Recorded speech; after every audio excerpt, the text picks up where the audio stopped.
प्रिय छात्र एवं छात्राओं, आज मैं कक्षा 12 में हिंदी सब्जेक्ट के अंतर्गत गद्य खंड को लेकर जो शीर्षक है पाठ का नाम है भाषा और आधुनिकता, जिसको प्रोफेसर जी सुंदर रेड्डी ने अपनी लेखनी के द्वारा या अपनी मनोभावों को व्यक्त करने का प्रयास किया है, उसको मैं बताने जा रहा हूँ। निज भाषा उन्नत है, सब उन्नत को मूल, अब बिन भाषा निज ज्ञान के मिटे नहीं को सूल। विदेशी शब्द जिन्हें अपनी प्रांतीय भाषाओं में ग्रहण करने की ज़रूरत है। यहाँ पर लेखक महोदय अपनी भाषा अपने देश की भाषा के साथ साथ विदेशी शब्दों देशज शब्दों को प्रयोग करने पर बल दे रहे हैं कि विदेशी शब्द जो हैं जिन्हें अपनी प्रांतीय भाषाओं को में ग्रहण करने की ज़रूरत है या अपनी भाषाओं में उन शब्दों का समावेश करने की ज़रूरत है। ख़ास तौर पर दो तरह के शब्द पाए जाते हैं। वस्तु को सूचना करने वाले होते हैं, मनोभावों की सूचना करने वाले होते हैं। विज्ञान की प्रकृति के कारण ही नई चीज़ों का निरंतर आविष्कार होता रहा है।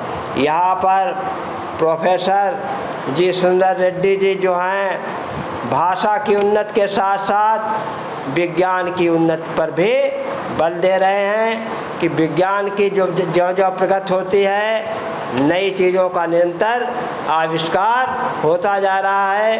क्यों? विज्ञान जो है वरदान है।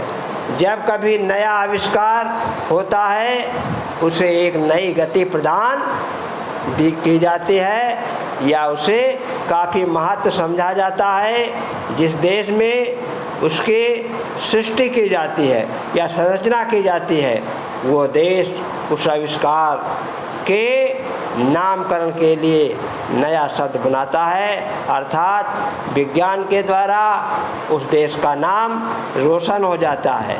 वही शब्द प्रायः अन्य देशों में बिना परिवर्तन के, बिना बदलाव के, बिना टकराव के वैसे ही प्रयोग होता रहता है।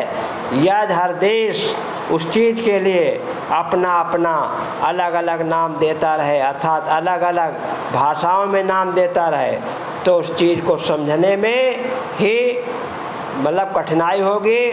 जैसे रेडियो के द्वारा, टेलीविज़न के द्वारा, स्पुतनिक के द्वारा प्रायः सभी भाषाओं में इनके लिए एक ही शब्द का प्रयोग होता है। और एक उदाहरण देखने योग्य है, सीढ़ी लगाना। सीढ़ी लगाना का तात्पर्य है प्रयास करना, निरंतर प्रयास में लगे रहना। ऊपर चढ़ने के लिए या आगे बढ़ने के लिए प्राचीन काल से भारत में एक ही साधन उपस्थित था, सीढ़ी। सीढ़ी जो है विकास का पर्याय है। औद्योगिक क्रांति आदि ने आवश्यकता के अनुसार कई तरह की सीढ़ियों का निर्माण किया। क्यों? जो औद्योगिक परिवर्तन हुआ, उद्योगों में बदलाव आया, उद्योगों में तरक्की हुई, उसके अनुसार तमाम प्रकार की सीढ़ियों का निर्माण हुआ। कोई लिफ्ट के नाम से जाना जाता है, कोई एलिवेटर के नाम से जाना जाता है, कोई एक्सलेटर के नाम से जाना जाता है। मतलब इनके नामों में भी वृद्धि हुई। भारतीयों के लिए ये बिल्कुल वास्तव में नए शब्द लगते हैं। क्या प्राचीन काल से सीढ़ी का ही प्रयोग होता रहा था। लिफ्ट का लोग नाम नहीं जानते थे, एलिवेटर का नाम नहीं जानते थे, एक्सलेटर का नाम नहीं जानते थे। और इसलिए भारतीय भाषाओं में इसके लिए अलग अलग नाम दिखाई पड़ते हैं या देखे जाते हैं। इस स्थिति में उन शब्दों को ठीक प्रकार से ग्रहण करने में कोई भी बाधा नहीं उपस्थित होती है। फ्रेंच और लैटिन भाषाओं से अंग्रेजी ने ऐसे ही कई शब्दों को स्वीकार किया है और अंग्रेजी से रूस की भाषाओं में इसको स्वीकारा गया है। कभी कभी एक ही भाव के होते हुए भी उसके द्वारा अन्य पहलू अथवा स्तर साफ व्यक्त होते हैं। यहाँ पर लेखक महोदय भाषा के द्वारा उत्पन्न भावों को प्रकट करने का प्रयास किया। कभी कभी एक ही भावना के होते हुए भी उसके द्वारा अनेक पहलू अथवा स्तर साफ साफ झलकते हुए स्पष्ट नहीं होते हैं। ऐसी स्थिति में अपनी भाषा में ही मौजूद या उपस्थित नाना प्रकार के जो पर्यायवाची शब्द होते हैं सूक्ष्म भेदों के साथ प्रयोग करने की ज़रूरत पड़ती है। जैसे गर्मी एक भाव है, गर्मी का भाव होता है, सर्दी का भाव होता है, वर्षा का भाव होता है। जब किसी वस्तु की उस गर्मी के बारे में कहना हो तो उसे हम क्या कहते हैं, उष्मा की संज्ञा देते हैं, और परिणाम के संदर्भ में या अर्थ में उसी को हम ताप भी कहते हैं। वास्तव में अपनी मूल भाषा में उष्ण, उष्मा, ताप इनमें अंतर नहीं जितना अब समझा जाता है। लेकिन वास्तव में लेखक महोदय कहते हैं उष्ण, उष्मा और ताप जो हैं एक ही चीज़ के पर्याय हैं। पहले अभ्यास की कमी के कारण जो शब्द कुछ कड़वे या विपरीतार्थक लगते थे वे कुछ समय के बाद मामूली शब्द बनकर या सिमट कर रह गए। नवीनीकरण में कितना ही प्रशस्तिकार क्यों हुआ। लेखक महोदय कहते हैं यहाँ पर भाषा के नवीनीकरण पर विचार व्यक्त करते हुए कहते हैं कि नवीनीकरण के क्षेत्र में चाहे कितना सुंदर कार्य क्यों हुआ हो, उस प्रक्रिया में ये भूलना हमें नहीं चाहिए कि भाषा का मुख्य कार्य स्पष्ट रूप से प्रकट करना है।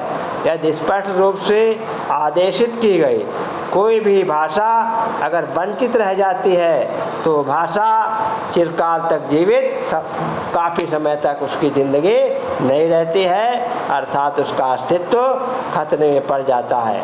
नए शब्दों के निर्माण में भी यही बात सोचने योग्य है, विचार करने योग्य है। इस संदर्भ में ये भी याद करने की ज़रूरत है कि हम पूर्व विचारों से मुक्त होकर उस शब्द की मूल आत्मा तथा वास्तविकता पर खुले हुए विचार व्यक्त कर सकें।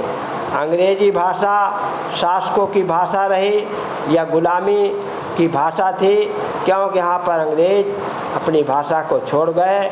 जो वास्तव में अंग्रेजी भाषा विदेशी भाषा है जो हमारे लिए दास्ता की निशानी है। ऐसा सोचकर यदि हम विचार कर सकें, अच्छा ऐसा सोचकर अंग्रेजी भाषा शासक अच्छा पढ़ी वो होती नए शब्दों का निर्माण करने में लग जाएं तो नुकसान हमारा ही होगा। क्यों नए शब्द आएंगे, लोगों को समझने में परेशानी होगी, अंग्रेज़ों का नहीं होगा। उर्दू में प्रयोग किए गए अरबी और फारसी के शब्दों को जो इस्लाम धर्म की संज्ञा को प्रकट करते हैं, इस्लाम धर्म के मनोभाव को प्रकट करते हैं, हिंदी वाले त्याग की भावना जरूर रखते हैं, तो हिंदी भाषा सहज भाषा रहकर एकदम बनावटी भाषा हो जाएगी।